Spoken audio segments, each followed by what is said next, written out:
आप देख रहे हैं छपरा ब्रेकिंग। छपरा ब्रेकिंग की टीम इस समय गरखा में, और हमारे यहाँ पे सारण से राजद के एमएलसी प्रत्याशी श्रीमान सुधांशु रंजन जी बैठे हुए हैं।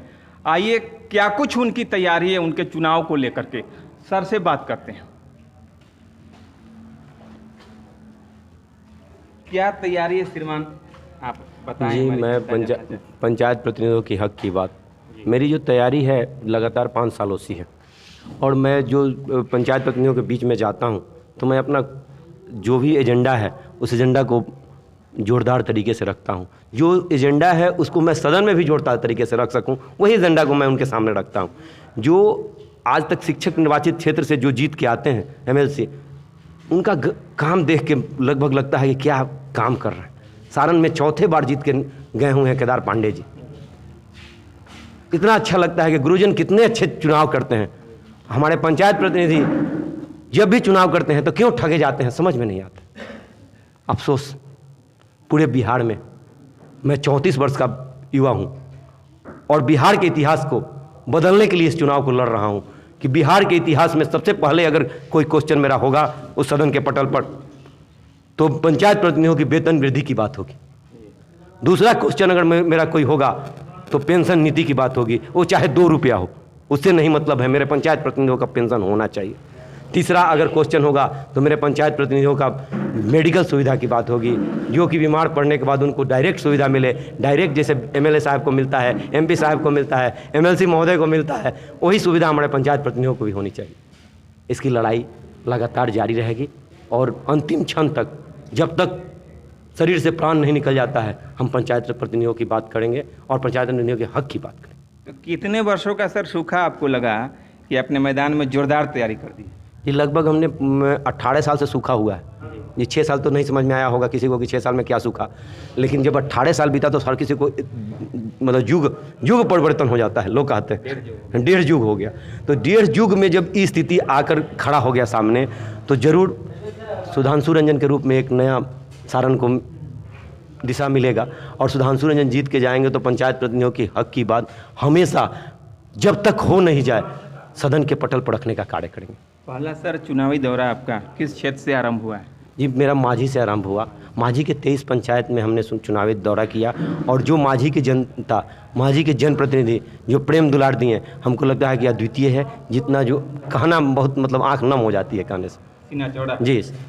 वहाँ से सर आपका ये दौरा गरखा की तरफ? जी, गरखा की तरफ आया। तो कितने पंचायतों में आपने भ्रमण किया? जी, अभी तक मैंने आज 3 पंचायतों में भ्रमण किया। सुबह 6 बजे से मोतीराजपुर पंचायत, दूसरा आपको नड़ाँव पंचायत, तीसरा कोठिया पंचायत का भ्रमण किया। बहुत प्रेम दुलार, बहुत आशीर्वाद, जितना कहा जाए कम मिल रहा है। जी।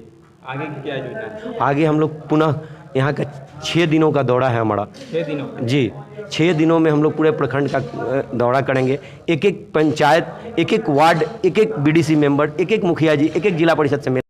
सुधांशु रंजन फिट बैठते हैं तो सदन में जरूर आएंगे, अगर नहीं बैठते हैं तो फिर क्या नहीं। अच्छा सर, ये बताइए इस बार का जो ये पंचायत चुनाव हुआ, चेहरे बदल गए हैं, बरकरार की जो परसेंटेज है नियर अबाउट 30 है, तो इस पे कुछ कहेंगे आप? नहीं, देख, जब जनता की मत है, जनता जो करती है, जनता भगवान रूपी जनता जो है अपना मत सही जगह करती है।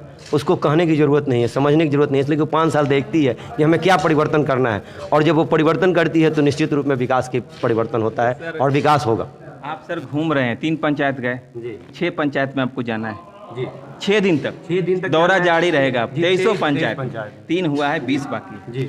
तो जनता के भी जाते हैं सर। ये जो आप कह रहे हैं कि जनता भगवान स्वरूप होती है, तो जनता जिनको चुनती है सर, तो आपने भगवान जनता को बना दिया, तो सरकार सर किसकी है?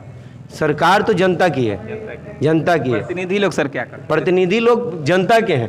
अब कोई भी अगर प्रतिनिधि गलती करता है, जैसे 18 साल में आपको हमने दोहराया कि हमारे प्रतिनिधियों के साथ, जो पंचायत प्रतिनिधियों के साथ 18 सालों से छलावा हो रहा है। वो अगर जनता के साथ छलावा होता है तो 5 साल में रिजल्ट देते। प्रतिनिधि के साथ हो रहा है तो जनता के साथ देखो। अगर जनता के साथ होता है तो वो अपना रिजल्ट देने के लिए तैयार रहती है, उसको दूसरा कुछ नहीं मतलब है। जो आज परिवर्तन आप देख रहे हैं सर, हमने कहा 30% जी, आज जो परिवर्तन देख रहे हैं कहीं ना कहीं वही बात है। वही बात है ना जी, तो जरूर मिल रहा है। जनप्रतिनिधियों को भी जरूरत है हक की लड़ाई लड़ने के लिए, तो सुधांशु रंजन बढ़ चढ़ के उनके हक की लड़ाई लड़ेगा। अगर नहीं लड़ेगा तो 6 साल के बाद पुनः वोट मांगने नहीं आएगा और कहने नहीं आएगा कि मैं चुनाव नहीं लड़ूंगा। बहुत अच्छा सर, लास्टली क्या अपील करेंगे आप? मैं अपने जनप्रतिनिधियों से अपील करना चाहता हूं कि वह सुधांशु वोट देकर विजयी बनाकर 28 लाख जनता का 28 लाख जनता के लगभग 5600 जनप्रतिनिधि हमें वो आशीर्वाद मिले। हम सदन में जाकर अपने सारण जिले का नाम रोशन करने का कार्य करें, क्योंकि सारण जिला एक ऐसा जिला है कि अगर देश में आज़ादी के बाद कोई राष्ट्रपति बना तो सारण जिले से ही आते थे, डॉक्टर राजेंद्र प्रसाद जी। अगर देश में इमरजेंसी अगर लगा तो जयप्रकाश नारायण जी का नाम आता है। वैसे ही अगर देश में पूरे राज्य में किसी का नाम आए विधान परिषद में तो सुधांशु रंजन का नाम आए, सुधांशु रंजन का नाम। चलिए, आपको शुभकामनाएं। तो आप अभी सारण के राजद के एमएलसी प्रत्याशी सुधांशु रंजन जी को सुन रहे थे। कैमरामैन मनीष कुमार शर्मा के साथ मैं मृत्युंजय सिंह, गरखा से।